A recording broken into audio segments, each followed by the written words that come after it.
Mari kita bangkit berdiri bersama-sama, kita deklarasikan nama Bapa Yahweh dengan pujian Shema Yisrael. Shema Yisrael.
Dengarlah hai semua kekuatan roh jahat manapun juga yang ada di atas muka bumi ini.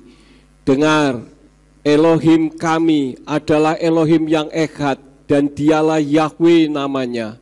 Oleh karena itulah pada pagi hari ini hanya kepada Bapa Yahweh Besem Yeshua HaMashiach kami memuji dan meninggikan namanya. Kami akan belajar kebenaran firman pada saat ini. Singkapkan rahasia kebenaran firman-Mu supaya kami dapat memahami apa yang menjadi isi hati Tuhan. Dan jika ada kuasa penguasa roh jahat di udara yang berusaha untuk merebut kebenaran firman, kami tolak, kami patahkan di dalam nama Yeshua HaMashiach. Pergi ke keluar, tinggalkan tempat ini. Tinggalkan setiap hati dan pikiran kami. Karena hati dan pikiran kami hanya kami tujukan bagi kebenaran firman saja. Berikan kemampuan kepada kami bukan hanya untuk mendengar firman-Mu saja, melainkan juga melakukan di dalam kehidupan kami. Terima kasih Bapa, berfirmanlah karena hamba-Mu siap mendengarkannya. Kami sambut firman-Mu demi nama Adonai Yeshua HaMashiach. Haleluya, semua yang percaya katakan amin. Silahkan duduk, Bapak Yahweh memberkati. Baik Bapak Ibu saudara sekalian, pada hari ini saya membawakan firman yang saya beri judul Tuhan menciptakan Tuhan. Bingung enggak saudara-saudara? Tuhan menciptakan Tuhan, kok bisa? Bapak Ibu saudara sekalian, sebetulnya saya tidak terlalu merisaukan dengan video yang beredar di internet, tetapi karena banyaknya permintaan kepada saya, bukan hanya dari seseorang yang mengirimkan video kepada saya, tetapi juga dari orang-orang lain yang juga mendengar video itu yang membuat bingung. Nah, seperti apakah videonya? Mari kita lihat bersama-sama videonya. Silakan. Siapakah Tuhan? Yesus. Apakah Yesus anak Maria? Ya. Siapakah yang menciptakan Maria? Tuhan.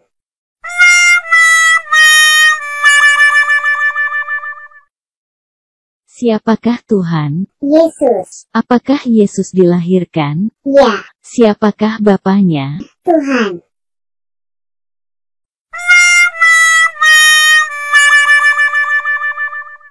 Siapakah Tuhanmu? Yesus. Siapakah yang menciptakan Yesus? Tuhan. Siapakah Tuhan? Yesus. Apakah Yesus mati di kayu salib?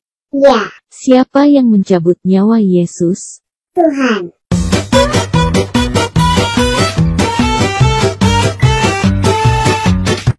Siapakah Tuhan? Yesus. Apakah Yesus utusan Tuhan? Ya, Siapakah yang mengutus Yesus? Tuhan. Lalu siapakah Tuhan? Yesus. Apakah Yesus menyembah Tuhan? Ya, Siapakah yang disembah Yesus? Tuhan. Siapakah Tuhanmu? Yesus. Apakah Yesus berdoa? Ya, Kepada siapakah Yesus berdoa? kepada Tuhan.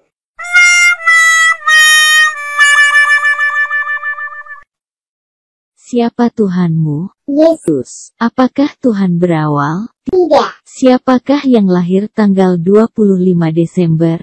Yesus. Apakah Tuhan mati? Tentu tidak. Siapakah yang mati di tiang palang? Yesus. Ups. Siapakah Yesus? Tuhan. Di manakah Yesus sekarang? Duduk di sebelah kanan Tuhan. Siapakah di sebelah kirinya? Tuhan. Berarti Tuhan ada berapa? Hah. Iya juga ya. Ya. Lalu siapakah Tuhan? Yesus. Apakah Yesus menyembah Tuhan? Ya, Siapakah yang disembah Yesus? Tuhan. Siapa Tuhanmu? Yesus. Apakah Yesus tahu hari kiamat? Tidak. Siapakah yang tahu hari kiamat? Tuhan. Jadi apakah Yesus Tuhan? Kata pendeta imani saja. Bapak Ibu Saudara sekalian, pertanyaan-pertanyaan tadi logis enggak? Logis. Dan itu bikin orang Kristen kebingungan. Ya. Saya akan ulang sekali lagi, perhatikan dengan baik. Nomor 1, semua ada 11 pertanyaan. Siapakah Tuhanmu? Yesus, Tuhan. Ya. Apakah Yesus anak Maria? Ya. Siapakah yang menciptakan Maria? Tuhan. Jadi dari pertanyaan ini semua dibuat blunder, saudara-saudara.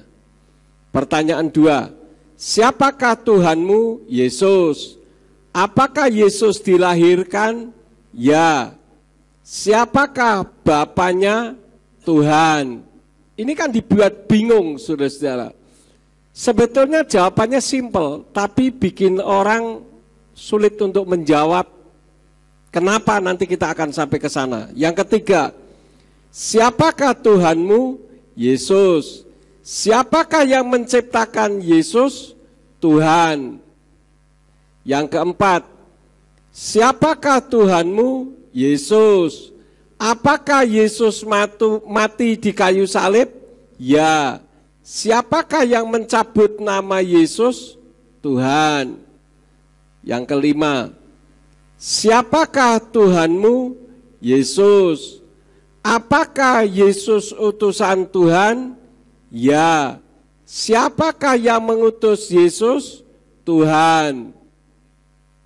Yang keenam, siapakah Tuhanmu? Yesus. Apakah Yesus menyembah Tuhan? Ya. Siapakah yang disembah Yesus? Tuhan. Yang ketujuh, siapakah Tuhanmu? Yesus. Apakah Yesus berdoa? Ya. Kepada siapa Yesus berdoa? Kepada Tuhan. Yang kedelapan, siapa Tuhanmu? Yesus. Apakah Tuhan berawal? Tidak. Siapakah yang lahir tanggal 25 Desember? Yesus. Apakah Tuhan mati? Tentu tidak. Siapa yang mati di tiang palang? Yesus. Nomor 9. Siapakah Tuhanmu? Yesus. Di manakah Yesus sekarang? Duduk di sebelah kanan Tuhan. Siapakah yang duduk di sebelah kirinya? Tuhan. Berarti Tuhan ada berapa? Hah, ya iya juga ya. Itu jawaban-jawaban semuanya. Yang nomor 10. Lalu siapakah Tuhanmu? Yesus. Apakah Yesus menyembah Tuhan? Ya. Siapakah yang disembah Yesus? Tuhan. 11. Siapakah Tuhanmu? Yesus. Apakah Yesus tahu hari kiamat? Tidak. Siapakah yang tahu hari kiamat? Tuhan. Jadi apakah Yesus Tuhan? Kata pendeta, imani saja. Kenapa bisa sampai ada pertanyaan seperti ini?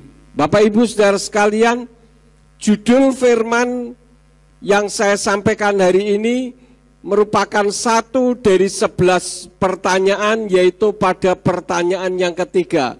Siapakah Tuhanmu? Yesus. Jadi Yesus itu siapa? Tuhan. Siapakah yang menciptakan Yesus? Tuhan. Berarti Tuhan menciptakan Tuhan. Wah, bingung kepalanya saudara-saudara ya. Tapi saudara-saudaraku yang kekasih, intinya dari 11 pertanyaan itu untuk membuktikan bahwa Yesus yang nama aslinya Yeshua itu bukan Tuhan dan tidak layak disembah. Dan di dalam menjawab hal ini, kita tidak bisa menjawab dengan mengatakan, "Dalah, pokoknya Yesus itu Tuhan, imani saja." Itu artinya jawaban dan iman yang membabi buta, menabrak kanan, nabrak kiri. Kalau saya boleh katakan lebih baik bukan membabi buta, mengkucing buta. Karena kucing itu kalau ditutup matanya dia lebih ganas daripada babi. Kita tidak bisa menjawab, wes pokoknya. Tidak bisa seperti itu, saudara-saudara. Dan kekristenan sekarang ini sedang digradasi oleh orang-orang yang mempelajari kitab suci, sementara umat Nasraninya tidak mempelajarinya. Nah, sebelum menjawab 11 pertanyaan tadi, perlu ditanyakan dengan 3 pertanyaan dari saya terlebih dahulu. Pertanyaannya adalah, kenapa sampai ada pertanyaan tersebut? Itu yang pertama. Yang kedua, kenapa orang Kristen kebingungan menjawabnya? Yang ketiga, kenapa banyak yang rontok imannya dengan pertanyaan mendasar tadi? Saya akan jawab secara singkat saja. Yang pertama, kenapa sampai ada pertanyaan tersebut, yaitu 11 pertanyaan tadi? Ini semua terjadi akibat kesalahan terjemahan dan tidak berdasarkan akar Ibrani. Saudara mau menjawab dengan model apapun, kalau jawabannya itu model Yunani, ini wajah kekristenan yang sudah tercoreng-moreng, tidak karu-karuan, tetap tidak akan bisa menjawab dengan memuaskan. Akibatnya apa? Dianggap kita itu mengkucing buta, saudara-saudara. Jadi itu yang pertama, wajah kekristenan tidak lagi ke Ibrani tetapi ke Yunani.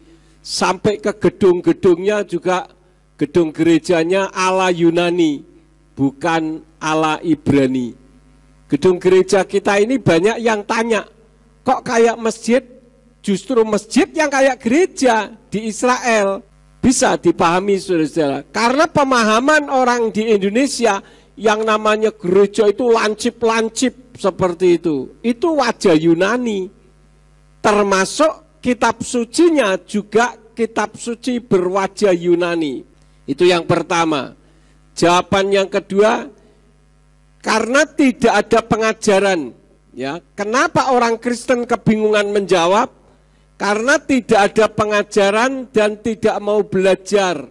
Orang pergi ke gereja mendengarkan firman hanya seperti menerima motivasi saja. Pendeta berkhotbah hanya seperti motivator. Dan saya katakan kalau berbicara pendeta sebagai motivator, motivator sekuler lebih hebat daripada pendeta. Saya katakan apa adanya. Saya seorang pendeta. Saya tidak ngelek-elek pendeta. tapi realitasnya seperti itu. Saudara mau diberkati, haleluya, 2 kali lipat, haleluya, 3 kali lipat, lebih senang lagi. Iman sih boleh menggebu-gebu, tapi otaknya kosong, saudara-saudara. Itulah sebabnya saya berani mengatakan demikian setelah saya memahami tentang nama Bapa Yahweh. Di situ menunjukkan bahwa iman orang Kristen ternyata kosong. Nggak peduli itu pendeta titelnya berderet-deret dari ujung barat sampai ke ujung timur, tetap saja tidak bisa membedakan masalah nama, sebutan, bahasa, dan budaya. Sangat sulit sekali, apalagi menjawab pertanyaan tadi. Itu tadi diberi suara-suara weng, weng, weng, weng. Maksudnya apa sih saudara-saudara? Itu ejekan terhadap orang Kristen. Karena orang Kristen blunder sendiri. Terbukti ketika saya mengatakan dalam siaran radio bersama dengan Rio, mengatakan bahwa orang yang tidak mau menyebut nama Yahweh itu kurang ajar. Wah, pendeta-pendeta marah, saudara-saudara. Yang kasihan pendeta Tony Paul Bastaman, pendeta GPF yang ada di San Francisco. Dikeroyok banyak pendeta di sana. Nah, saya bilang sama dia, kenapa nggak berani langsung telepon saya? Di internet itu sudah ada 42 sanggahan. Dan apa yang saya sampaikan itu sudah ada sanggahannya. Yang mengatakan kurang ajar itu bukan saya, tapi firman Tuhan. Contohnya, untuk kehidupan manusia saja. Saudara, tolong panggil saya yang terhormat dan yang mulia Yakub Sulistyo misalkan. Tapi saudara memanggilnya hanya nama saja. Kan saya bisa mengatakan kurang ajar ini orang. Sudah diberitahu, kok tidak mau tahu dan seolah-olah tidak tahu. Yahweh sudah mengatakan namanya jangan dipanggil dengan sembarangan, malah diganti-ganti dengan sembarangan. Apa itu tidak kurang ajar? Saya menunggu pendeta-pendeta yang ada di Amerika yang menyerang Pastor Tony Paul Bastaman. Telepon saya, ya, supaya kita bisa mengklirkan. Kalau tidak mau telepon saya, silakan lihat sanggahan saya terhadap Didit Yuli. Itu sanggahan saya. Jadi jangan orang yang baru memahami kebenaran firman, kalian hajar, temui saya. Kita belajar bersama-sama. Ya, siapa yang sesuai dengan kebenaran firman atau tidak. Sebetulnya kalau kita belajar, sudah ada 42 sanggahan dan itu saya taruh di websitenya Sinode GPF. Kalau saudara mau melihat sanggahannya atau mendengarkannya, tinggal masuk di www.sinodegpf.org. Masuk di situ bagian sanggahan. Ada 42, silahkan dipilih yang mana yang saudara mau pelajari. Jadi Bapak Ibu Saudara sekalian, kenapa orang Kristen menjawab pertanyaan-pertanyaan tadi kebingungan? Karena tidak mau belajar. Merasa diri sudah paling benar. Bahkan ada yang nonton YouTube saya hanya melihat judulnya saja, sudah memberikan komen. Ini orang yang tidak mau belajar. Kalau orang mau belajar, pelajari dulu baru komentar. Kan begitu. Jangan tidak belajar kasih komentar. Yang ketiga, kenapa banyak yang rontok imannya dengan pertanyaan mendasar? Ya tadi saya sudah sampaikan, untuk masalah nama Tuhan saja tidak bisa mengerti, tidak mau dipelajari. Pokoknya dari dulu begini, ada 1001 macam alasan yang diungkapkan. Akibatnya dengan 11 pertanyaan tadi kepalanya cekot-cekot, saudara-saudara, bingung, tidak bisa jawab. Karena apa? Takut terhadap bayangannya sendiri, karena sudah terbiasa hidup di zona nyaman. Saya bersyukur Tuhan keluarkan saya dari zona nyaman, sehingga saya dapat menyingkapkan kebenaran firman. Tapi apakah Tuhan meninggalkan saya? Tidak. Orang boleh meninggalkan saya, tapi Tuhan tidak pernah meninggalkannya. Nah, tadi ada 11 pertanyaan. Pertanyaan di video tadi itu saling mengait dan tidak boleh dipotong. Karena pekerjaan setan itu biasanya memotong-motong ayat sehingga maknanya jadi kabur. Nggak usah kita bicara terhadap orang yang belum mengenal nama Tuhan yang sesungguhnya atau Kristen, katakanlah demikian. Orang Kristen sendiri yang belum menerima nama Tuhan, apakah tidak memotong-motong ayat? Memotong-motong ayat. Lihat saja sanggahan mereka yang mengatakan Tuhan itu tidak bisa dibunyikan namanya. Ada yang mengatakan dokter loh saudara-saudara. Tuhan itu Yod-Heh-Waw-Heh kalau dibaca hanya anginnya doang. Jadi istilahnya begini. Maka berfirmanlah abrabe tok sing metu. Cuman anginnya mulut yang keluar. Mana ada teori seperti itu? Nggak ada. Semua yang ditulis untuk dibaca. Kalau dibaca berarti bisa dibunyikan. Itu simpel saja, anak TK juga ngerti kok. Tapi begitu sulitnya, saudara-saudara. Nah, contoh memotong ayat, ganti saja dengan kalimat yang lain supaya tidak dianggap penistaan agama. Karena 11 pertanyaan itu kalau saya balikkan, nanti dianggap penistaan agama. Kan begitu, orang Kristen itu maunya digebuki terus. Kalau kita menjawab penistaan agama, tidak masalah. Makanya saya ganti saja, tidak usah berbicara soal agama, tapi berbicara soal kehidupan sehari-hari. Misalkan ada kalimat, jangan makan pakai sendok. Misalkan, nah ini ya, perhatikan. Jangan makan pakai sendok, ayatnya dipotong, apa kalimatnya? Jangan makan sendok. Sama enggak saudara? Kalau jangan makan pakai sendok, itu bisa saja makannya pakai tangan. Atau makannya pakai sumpit. Atau pakai garpu, misalkan garpu dengan sendok sama enggak? Kan beda. Garpu itu yang ada tuh runcing-runcingnya, kalau sendok tidak ada. Tapi karena dipotong, jadi berubah makna. Orang Kristen yang anti dengan nama Yahweh juga mengatakan apa? Tuhan itu ketika ditanya namanya, dia katakan Ehye, Eser Ehye, sok Ibrani-Ibranian lagi.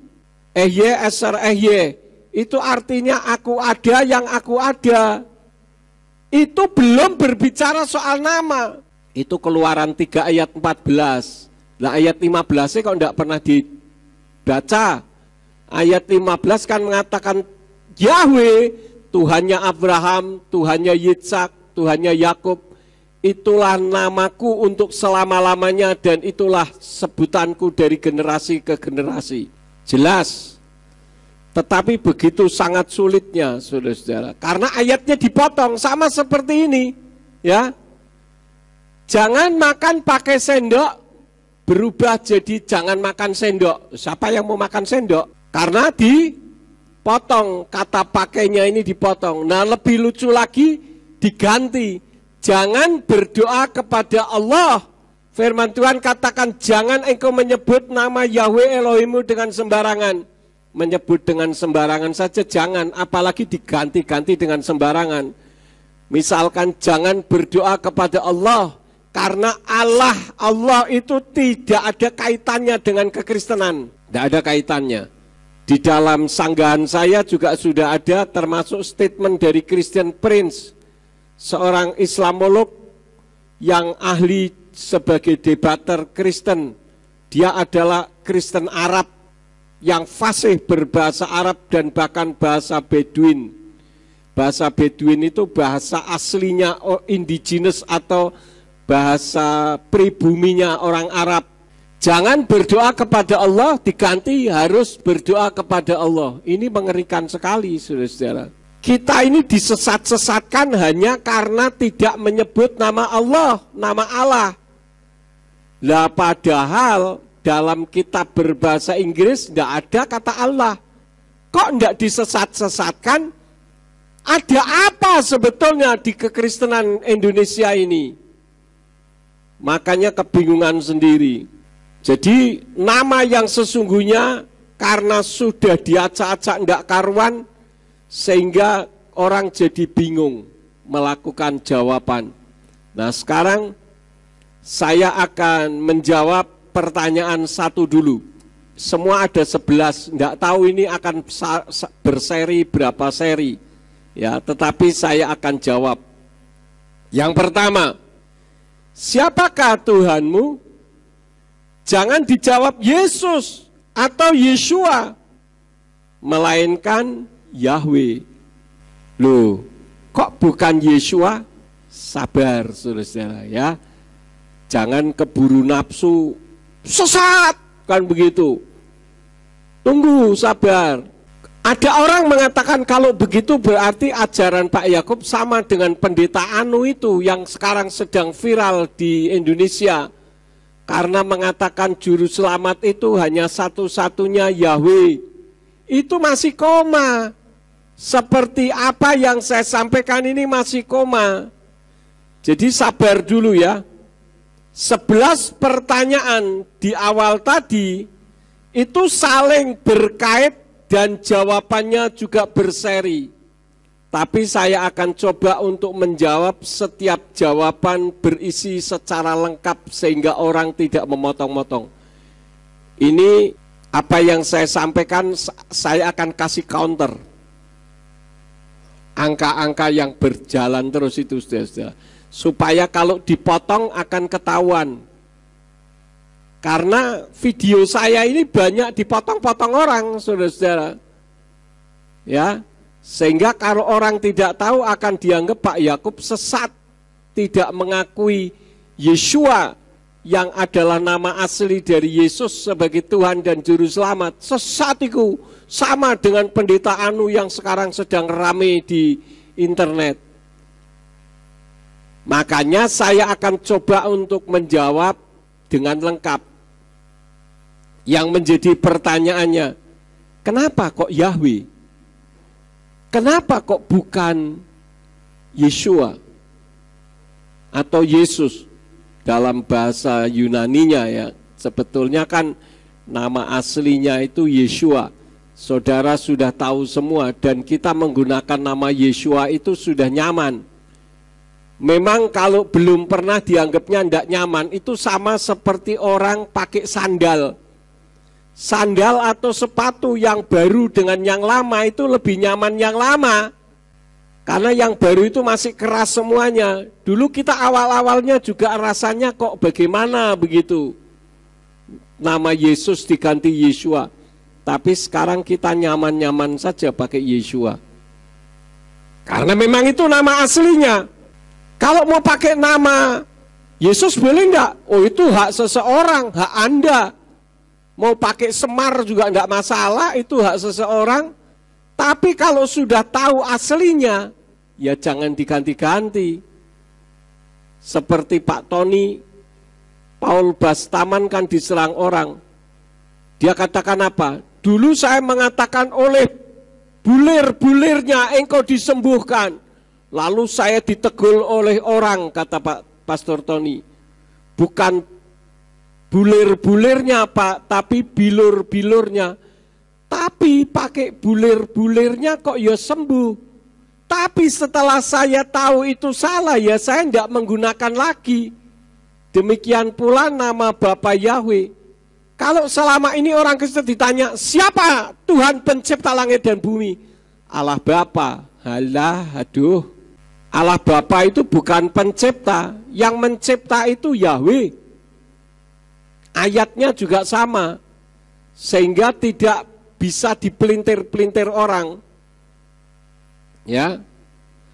Jadi kenapa Yahweh bukan Yeshua? Karena dalam kitab berbahasa asli yang bisa diterjemahkan dengan Tuhan atau sesembahan atau ilah atau dewa, itu bahasa Ibraninya apa? Elohim. Nah, perhatikan, sebutan Elohim yang melekat pada suatu nama itu hanya kepada nama Tuhan pencipta langit dan bumi, yaitu Yahweh. Loh, berarti Pak Yakub saksi Yehuwa? Tentu saja bukan. Saya bukan saksi Yehuwa. Makanya jangan dipotong-potong dulu. Justru kalau kita berbicara saksi Yehuwa masih pakai kata Allah, nama Allah.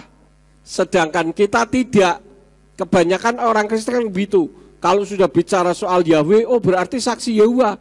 Sama dengan saksi Yehuwa. Yang sama itu Anda yang menggunakan nama Allah. Kami tidak menggunakan nama sesembahan lain. Kenapa? Karena Allah huruf besar semua. Allah hanya saja yang huruf besar, maupun Allah huruf kecil semua. Itu awalnya sejarahnya merupakan satu di antara 360 dewanya orang Arab kuno suku Quraisy zaman jahiliyah. Islam belum lahir, saudara-saudara. Kemudian nama itu diadopsi oleh orang Kristen Arab. Diadopsi oleh orang Kristen Arab karena berada di bawah tekanan. Kemudian di Indonesia diadopsi lagi oleh Islam. Diubah konsepnya menjadi Tuhan pencipta langit dan bumi.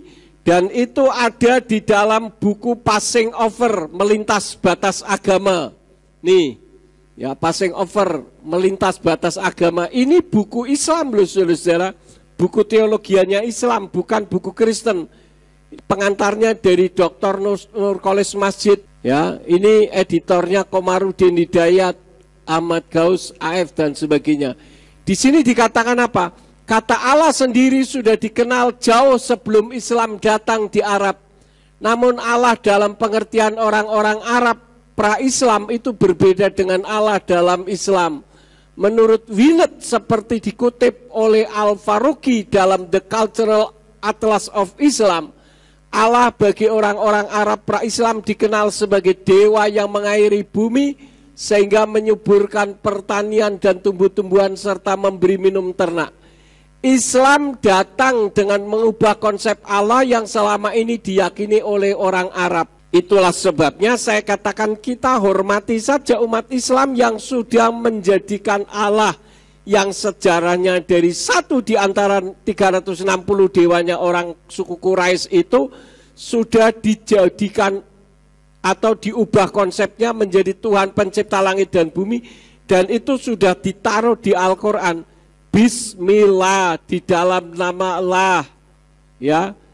Itu sudah menjadi rujukan umat Islam. Nah, orang Kristen mana ada Tenak maupun Brit Kadasa, baik perjanjian lama bahasa Ibrani maupun perjanjian baru bahasa Ibrani yang menggunakan nama Allah. Tidak ada. Jadi umat Kristen tidak bisa menjadikan Allah sebagai rujukannya, kecuali kitab suci terjemahannya Yayasan Lembaga Alkitab Indonesia. Saya punya kitab suci terjemahan Yayasan Lembaga Alkitab Indonesia tahun 1934. Ada Yesus masuk masjid, ada Assalamualaikum, ada Yesus masuk Ka'bah, macam-macam, saudara-saudara. Itu semua sudah direvisi. Saya katakan good, tapi kenapa Allahnya tidak mau direvisi? What's wrong? Ada apa sebetulnya ini? Ya, jadi diadopsi lagi di Indonesia oleh Kristen yang ngotot, pokoknya harus Allah. Maka dari itu saya katakan Krislam, Kristen tetapi yang disembah adalah sesembahannya umat Islam atau dikenal dengan Kristullah. Tidak ada istilah itu istilah Yakub yang membuat, karena agamanya Kristen tapi yang disembah bukan Tuhannya kekristenan yang sesungguhnya. Lalu kenapa Yahweh? Ya, kita tahu lagu Shema Yisrael tadi yang awal ya, Shema Yisrael, Yahweh Eloheinu, Yahweh Echad. Itu ada di dalam kitab Ulangan pasal 6 ayat yang keempat. Sema Israel, Yahweh Elohinu, Yahweh Echad. Dengarlah, hei Israel, Yahweh Elohim kita, Yahweh itu Esa atau Echad. Jadi yang melekat dengan nama Elohim untuk sesembahannya Abraham, Yitzhak, dan Yakub adalah Yahweh. Contoh Kejadian 2 ayat yang keempat. Di sana berbunyi Ele Taldot Hasamayim Wahaaretz Behibaram Beyom Asot Yahweh Elohim Eretz Besamayim. Yang artinya inilah riwayat langit dan bumi ketika semuanya itu pada waktu Yahweh Elohim menjadikan bumi dan langit. Jadi pencipta langit dan bumi siapa namanya? Yahweh. Jadi kita sesuaikan dengan porsinya untuk menjawab pertanyaan tadi. Pertanyaan yang belum dijawab, kenapa bukan Yeshua? Karena Yeshua saat itu ketika dia turun ke bumi dalam kapasitas sebagai utusan dalam tanda petik Elohim, yang disebut Adonai bukan Elohim. Contohnya di dalam kitab Injil Yohanan atau Yohanes pasal 13 ayat yang ke-13. Di sana dikatakan Atem korim li Rabi wa Adon we heitaftem likro li ken ki anihu. Engkau menyebut aku guru dan Tuhan, bukan guru dan Tuhan. Karena kalau Tuhan harusnya apa? Elohim. Kalau Tuhan seharusnya Elohim. Tetapi di situ tertulisnya apa? Atem korim li Rabi wa Adon. Di sana tulisnya Rabi dan Adon. Guru dan Tuhan. Bukan Rabi wa Elohim. Atau wa El. Bukan. Tetapi tulisannya Rabi wa Adon, yaitu guru dan tuan. Bisa dipahami saudara? Halo? Karena firman yang saya bawakan itu dianggap terlalu berat saudara-saudara. Karena beberapa waktu yang lalu kan kita sempat kedatangan tamu dari Jakarta. Ketika di perjalanan pulang itu beliau katakan, waduh, firman Tuhan yang disampaikan kok berat sekali ya, kayak kuliah. Padahal kita sudah sering dan biasa membawakan ini. Tapi bagi orang luar rasanya terlalu tinggi. Ya mudah-mudahan apa yang saya bawakan ini bisa dipahami saudara-saudara. Nah pertanyaannya, tetapi apakah Yeshua itu bukan Elohim atau bukan Tuhan? Jadi jangan dipotong ya. Kalau nonton YouTube jangan separuh-separuh, harus sampai tuntas. Tetapi apakah Yeshua bukan Elohim atau Tuhan? Nah untuk membuktikan dirinya Tuhan, kan tidak harus mengatakan aku Tuhan sembahlah aku. Seperti apa yang disampaikan oleh Zakir Naik. Zakir Naik katakan apa? Kalau di dalam kekristenan ada ayat Yesus mengatakan katanya, Jesus said, sembahlah aku karena aku Tuhan. Atau aku Tuhan sembahlah aku akan jadi Kristen sekarang juga. Jawaban saya apa? Nggak usah jadi Kristen. Kenapa? Karena ayat itu nggak pernah ada. Tapi bukan berarti Yeshua bukan Tuhan. Ya. Jadi untuk membuktikan dirinya Tuhan, kan tidak harus mengatakan aku Tuhan sembahlah aku. Karena yang mengatakan itu setan, bukan Tuhan. Karena untuk meyakinkan bahwa dirinya layak untuk disembah, setanlah yang minta disembah. Di dalam kitab Matius atau Matius 4 ayat 8-9 katakan apa? Dari Indonesian Literal Translation. Sekali lagi si Satan membawa dia ke sebuah gunung yang sangat tinggi dan menunjukkan kepadanya semua kerajaan dunia dan kemuliaannya. Dan dia berkata kepadanya, aku memberikan semuanya ini kepadamu jika engkau bersembah sujud kepadaku. Jadi yang minta untuk disembah itu adalah setan. Tuhan tidak perlu ngemis-ngemis cinta. Sembahlah aku karena aku Tuhan. Tidak perlu. Ada orang mengatakan, kenapa orang Kristen mentuhankan Yesua? Jawabannya, saya tidak pernah mentuhankan Yesua. Tetapi Yesua lah memang dari sononya sudah Tuhan. Jadi untuk menentukan Yesua Tuhan atau tidak, cukup dilihat dari ciri-cirinya. Ciri-cirinya Tuhan itu seperti apa? Kan Zakir Naik juga tidak pernah mengatakan, saudara-saudara, aku manusia, dengarkan aku. Kan tidak pernah mengatakan begitu.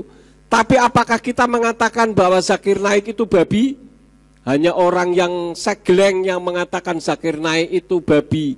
Karena wujudnya bukan binatang, karena wujudnya manusia. Bisa dipahami. Contoh soal gender juga begitu. Saudara-saudara, saya ini laki-laki tulen loh. Terus saudara bilang, mana buktinya, wong saya belum pernah melihat kelaminnya. Apakah perlu saya tunjukkan kelamin saya sehingga saudara percaya kalau saya laki-laki? Kan tidak perlu. Ciri-ciri seorang laki-laki dan ciri-ciri seorang perempuan kan bisa dilihat. Betul enggak? Demikian pula Tuhan. Ciri-ciri Tuhan itu ada pada diri Yesua.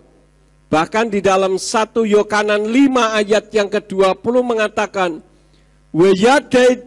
Weyadainu kiben ha Elohim, bahwa yiten lanu lev lehaskil oto asyer hu amen, welo anaknu asyer hu amen hu Yesua Hamasya, beno Zehu Elohi Amen Wekayeat, yang artinya, dan kita mengetahui bahwa Putra Elohim sedang datang dan dia telah mengarungi akan kepada kita akal budi supaya kita dapat mengenal yang benar di dalam putranya Yesua Hamasya.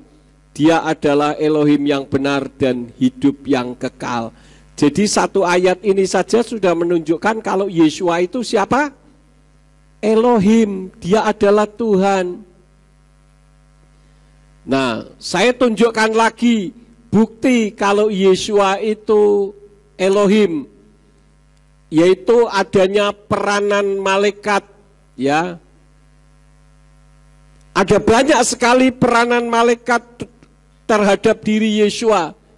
Yang pertama, sebelum di rahim Miriam, sebelum lo ini ya, malaikat memberitakan, ini ayatnya Lukas 1 ayat 26 sampai 27. Kemudian saat di rahimnya Miriam, malaikat memberitakannya, Matius 1 ayat yang ke-20. Kemudian yang selanjutnya saat dicobai setan, malaikat melayani Yesua, ini ayatnya Matius 4 ayat yang ke-11. Kemudian saat rapture, ketika nanti datang penghakiman atau keselamatan yang sesungguhnya, malaikat yang akan menyertai Yesua datang turun ke bumi lagi, bukan sebagai bayi yang lemah, tetapi sebagai Elohim yang akan mengangkat umatnya yang mengasihinya. Matius 25 ayat yang ke-31. Kemudian Yesua pernah mengatakan dia berkuasa menghadirkan malaikat untuk membelanya ketika dia akan disalib. Matius 26 ayat yang ke-53. Kemudian saat mati, malaikat turun dari Samayim, dari sorga. Matius 28 ayat yang kedua. Bahkan saat bangkit, malaikat pun hadir di kubur Yesua. Matius 28 ayat yang kelima. Jadi ada banyak sekali peran dari malaikat tentang Yesua Hamasya. Siapa dia? Kalau dia bukan Tuhan, ngapain malaikat ngurusin satu pribadi ini? Karena dia Elohim. Bisa dipahami, saudara-saudara? Bahkan ada ayat-ayat yang menyatakan dirinya itu Yahweh. Ya, ini di dalam 1 Yohanes 5 ayat yang ke-7. Seperti yang tertulis di atas ini. Kislosa hamidim basamayim. Ha'af, wahadafar, weruah hakodes, uslastam ekadhema. Sebab ada 3 yang bersaksi di Samayim.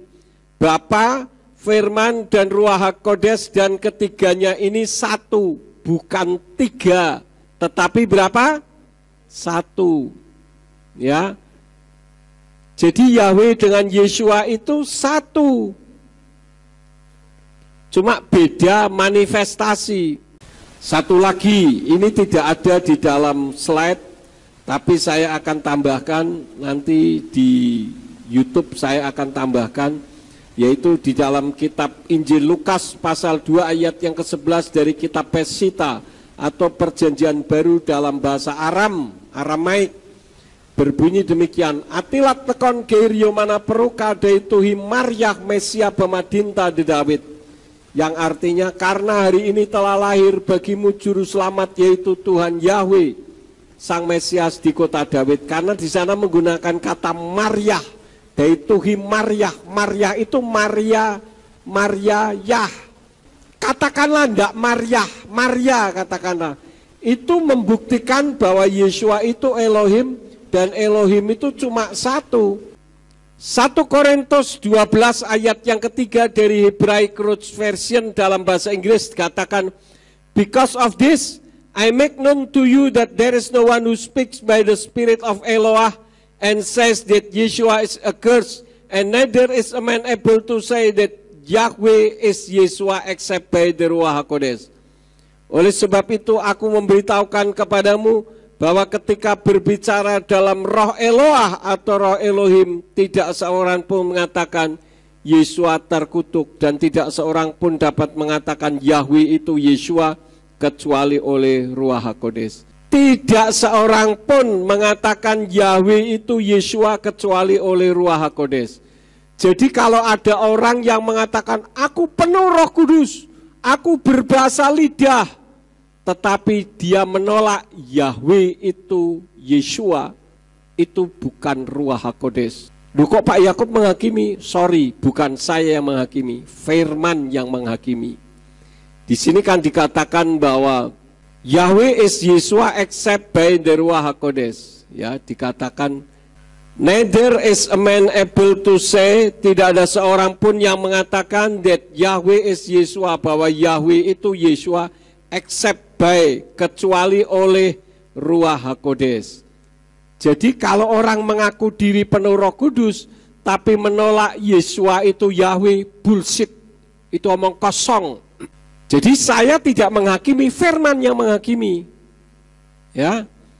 Kemudian di dalam Yohanan 8 ayat yang ke-24, di sana berbunyi, laken amarti lakem kita mutu fekato tekem, ki imlo ta'aminu fi ki anihu tamutu fekato tekem.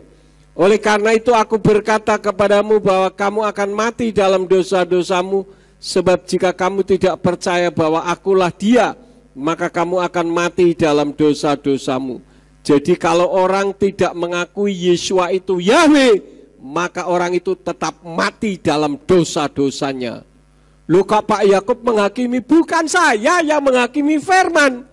Kalau dikatakan menghakimi, suruh hapus itu ayatnya, bila perlu sobek kitabnya. Kemudian bukti lain bahwa Yeshua itu Yahweh adalah apa yang hanya bisa dilakukan Yahweh, dilakukan oleh Yeshua. Ini ada beberapa contohnya, saudara-saudara. Yang pertama, meredakan angin badai, Matius 14 ayat yang ke-32. Yang kedua, membangkitkan orang mati, Yohanan 11 ayat 43 sampai 44. Yang ketiga, berjalan di atas air, Matius 14 ayat 26. Mengetahui isi hati manusia, Lukas 6 ayat 8. Mengampuni dosa manusia, Matius 9 ayat yang kedua. Jadi itu yang dilakukan oleh Yahweh, tetapi dilakukan juga oleh Yeshua. Artinya bahwa Yeshua itu Yahweh. Mungkin ada orang yang mengatakan dukun-dukun juga bisa menyembuhkan orang sakit. Ini yang orang sakit belum saya masukkan loh. Yeshua berkali-kali menyembuhkan orang sakit. Dukun juga bisa loh Pak menyembuhkan orang sakit. Bahkan ada yang menggunakan singing bowl, itu apa namanya, kayak waktu ada balapan di Mandalika ya, Di Mandalika itu kan dibunyi nging gitu ya. Itu buktinya bisa. Ingat satu ayat yaitu di dalam Yesayahu atau Yesaya 45 ayat yang kelima. Ani Yahweh wa in sulati ein Elohim aazerka velo yedaitani. Aku Yahweh dan tidak ada yang lain. Selain aku tidak ada Elohim. Aku akan membantumu walaupun engkau tidak mengenalku. Orang bisa melakukan itu karena dibantu oleh Tuhan. Nah, tapi dia tidak kenal. Nah, ini ayatnya. Meskipun tidak kenal, jika tujuannya baik, Tuhan tolong. Maka dari itu ada seorang dukun bisa mendoakan orang sakit sembuh. Ya bisa saja. Tuhan tolong atas seizin dia. Walaupun ada juga yang menggunakan kekuatan lain di dalam dirinya. Tapi Tuhan izinkan seperti itu. Karena untuk menolong orang supaya baik daripada sakit, ya. Kemudian kita masuk kepada pertanyaan selanjutnya. Apakah Yeshua itu anak Maria? Jawabannya, secara biologis tidak dan bukan. Karena secara biologis kalau dikatakan sebagai anak Maria atau anak Miriam, harus ada percampuran spermatozoid dari Yosef dan sel sperma atau sel telur dari Miriam atau ovum. Padahal di dalam Matius 1 ayat yang ke-18 dari Indonesian Literal Translation dikatakan, dan kelahiran Yeshua HaMashiach adalah sebagai berikut. Karena Maria atau Miriam, ibunya yang sudah ditunangkan dengan Yosef, sebelum mereka hidup bersama, dia didapati sedang mengandung di dalam rahimnya dari Ruach HaKodes. Jadi kesimpulannya apa? Miriam itu hanya dipinjam rahimnya untuk menaruh Yeshua di dalam rahimnya. Apakah Yahweh tidak bisa turun ke bumi dengan langsung spontan, jeleng, tahu-tahu sudah gede, jelgogok, begitu, bisa enggak? Ya bisa saja, namanya Tuhan. Tapi kalau seperti itu tidak sesuai dengan prinsipnya. Kenapa Yeshua harus jadi zigot? Ini mewakili zigot-zigot yang ada di rahim seorang perempuan. Mungkin ada orang yang sudah hamil 1 minggu, sudah terlambat, tidak haid, tiba-tiba keluar. Itu zigotnya itu tetap diwakili oleh Yeshua, diselamatkan. Jabang bayinya, saudara-saudara. Yeshua jadi kanak-kanak karena apa? Mewakili kanak-kanak. Jadi kalau ada kanak-kanak mati, ya Tuhannya ya Yeshua, begitu. Jadi Miriam itu hanya dipinjam rahimnya saja oleh Yahweh. Dan bukti lagi di dalam Matius 1 ayat yang ke-25 dari Indonesian Literal Translation yang mengatakan, dan dia atau Yosef tidak bersetubuh dengannya, yaitu dengan Miriam, sampai dia sudah melahirkan putranya yang sulung, dan dia menyebut namanya Yeshua. Ya, sampai di sini paham, saudara-saudara? Nah, sekarang pertanyaannya, bagaimana dengan Matius 1 ayat yang ke-18 dari Indonesian Literal Translation yang dikatakan demikian? Dan kelahiran Yeshua HaMashiach adalah sebagai berikut. Karena Miriam ibunya, ibunya loh Pak, ada kata ibunya loh, yang sudah ditunangkan dengan Yosef sebelum mereka hidup bersama, dia didapati sedang mengandung di dalam rahimnya dari Ruach HaKodes. Perhatikan dengan baik, kata ibu atau dalam bahasa Ibraninya itu ima, ya, ini kata ibu itu bahasa Ibraninya ima. Jadi panggilan ima atau ibu dalam budaya Ibrani tidak selalu terbatas pada hubungan biologis. Hal ini mencerminkan penghargaan terhadap peran sosial, emosional, dan pengasuhan yang kuat dalam budaya Ibrani.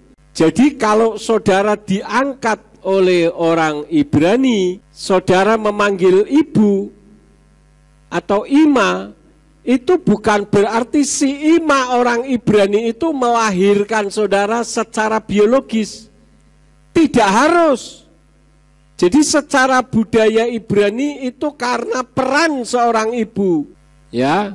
Jadi karena penghargaan terhadap peran sosial, emosional, Maka ketika Yeshua disalib, Miriam menangis karena dia sudah mengasuh Yeshua sejak bayi dan pengasuhan yang kuat dalam budayanya Ibrani.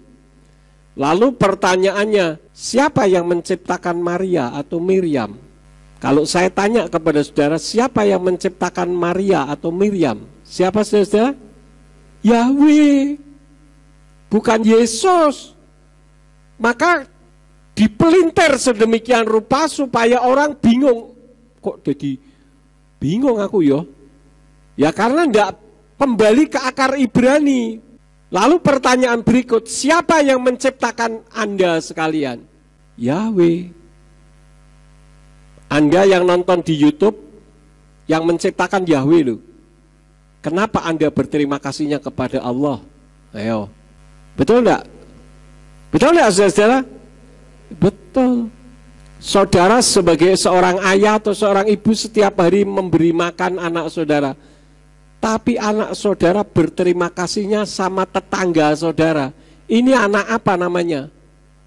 Anak durhaka, anak kurang ajar. Nah itu firman Tuhan. Ya. Jadi kesimpulannya saudara-saudara, yang pertama, 11 pertanyaan tadi itu merupakan pertanyaan masih koma, belum titik. Karena untuk mengecoh dan merupakan pertanyaan dari orang yang pura-pura tidak tahu firman, karena tahu banyak orang Kristen yang taunya cuma iman dan semangat yang menyala-nyala. Atau memang juga karena taunya firman Tuhannya hanya sepenggal, karena menyelidiki kekristenan bukan mencari kebenaran, tetapi untuk ngacak-ngacak dan untuk memusingkan orang Kristen. Tidak beriman, tapi ngocak-ngacak tidak karuan. Coba kalau saya ngacak-ngacak ayat-ayat agama lain, nanti penistaan agama, laporkan polisi, masuk penjara 100 tahun. Kan aneh, tapi kalau ngacak-ngacak sendiri, pura-pura tutup mata, tutup telinga, dan tutup mulut, seolah-olah buta, tuli, dan bisu. Tidak fair ini saudara ya. Saya katakan tidak fair hukum di Indonesia. Saya tidak perlu ungkapkan lebih dalam tentang masalah itu, tetapi realitas membuktikan hukum di Indonesia belum adil. Lalu Pak Yakob kok bisa mengatakan begitu? Ya yang adil ada, yang adil, tetapi cuman berapa persen. Nah termasuk Anda bagian yang adil atau yang tidak adil. Kalau yang protes ya itu yang tidak adil. Jadi tidak usah protes ya. Yang kedua, kesimpulannya, rahimnya Miriam hanya dipinjam untuk sarana Yeshua turun ke bumi sebagai utusan Elohim. Meskipun Yeshua itu Yahweh, karena pertanyaannya masih koma. Jadi jawabannya pun harus jawaban koma. Ya. Kemudian yang ketiga, jawaban koma, siapakah Tuhanmu? Yahweh. Apakah Yeshua juga Tuhan? Iya, tapi dalam kapasitas menjawab ini adalah jawaban koma. Bisa dipahami saudara? Pertanyaannya koma, jawabannya harus koma. Karena belum tuntas. Nah nanti kalau ada pertanyaan berikutnya baru kita terangkan berikutnya. Kan begitu. Yang keempat, jawaban koma. Apakah Yeshua anak Miriam? Apakah Yeshua anak Miriam? Bukan. Ya, jadi pertanyaan tadi itu semua ngosong. Enggak kena sasaran semua. Pertanyaannya, siapa yang menciptakan Miriam? Yahweh. Yang menciptakan saudara Yahweh loh. Bukan Allah. Jadi jangan berterima kasih kepada Allah. Dan tidak ada orang yang berdoa, ya Allah yang huruf besar semua. Tidak ada. Jadi tidak usah mengada-ada. Jadi jangan kurang ajar di hadapan Tuhan. Dan sekali lagi orang-orang di Amerika yang menyerang Pastor Tony, coba telepon saya. Saya tunggu telepon Anda. Ya. Saya kira ini saja yang saya sampaikan untuk memberkati Bapak Ibu Saudara sekalian tentang kebenaran firman Tuhan. Mari kita bangkit berdiri bersama-sama. Kami mengucap syukur kepadamu Bapa, Engkau telah memimpin ibadah kami dari awal sampai dengan akhirnya. Engkau berkati kalau sebentar kami akan pulang. Kirim malaikat Tuhan untuk menjaga melindungi kami, tibakan di rumah masing-masing dengan selamat. Sesampainya di rumah ada yang akan melakukan aktivitas dalam kehidupan mereka. Apa saja yang diusahakan dan dikerjakan yang tidak bertentangan dengan firman-Mu kiranya dibuat nyala oleh Engkau berhasil. Supaya dengan keberhasilan itu dapat dikembalikan lagi guna hormat dan kemuliaan bagi nama-Mu. Berkati semua yang sudah ambil bagian di dalam pelayanan pada pagi hari ini. Engkau pakai semakin hari semakin heran. Khususnya yang perjalanan pulang keluar dari kota Ambarawa, Engkau berkati perjalanannya. Jauhkan dari mara bahaya, malapetaka, orang jahat maupun kerusakan kendaraan. Terima kasih Bapa, sekarang berkatilah kami karena kami siap menerima berkat daripada-Mu. Mari kita angkat kedua belah tangan kita untuk menerima berkat Yahweh.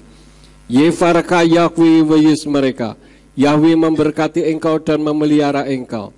Yair Yahweh pano oleh kawi kuneka. Yahweh menyinari engkau dengan wajahnya dan memberi engkau anugerah. Yesa Yahweh pano oleh kawi Yashem leka shalom. Yahweh menghadapkan wajahnya kepadamu dan memberi engkau damai sejahtera. Diberkatilah engkau di kota dan diberkatilah engkau di ladang. Diberkatilah buah kandunganmu, hasil bumimu dan hasil ternakmu, yakni anak lembu sapimu dan kandungan kambing dombamu. Diberkatilah bakulmu dan tempat adonanmu. Diberkatilah engkau pada waktu masuk dan diberkatilah engkau pada waktu keluar. Sekarang pulanglah dan terimalah berkat. Kasih Bapa Yahweh Sang Pencipta, kasih karunia Adonai Yeshua HaMashiach Sang Pembeli Jiwa, dan Ruach HaKodes menyertai saudara sekalian sampai Maranatha. Adonai Yeshua HaMashiach datang kembali untuk yang kedua kali dan mengangkat kita semua. Haleluya.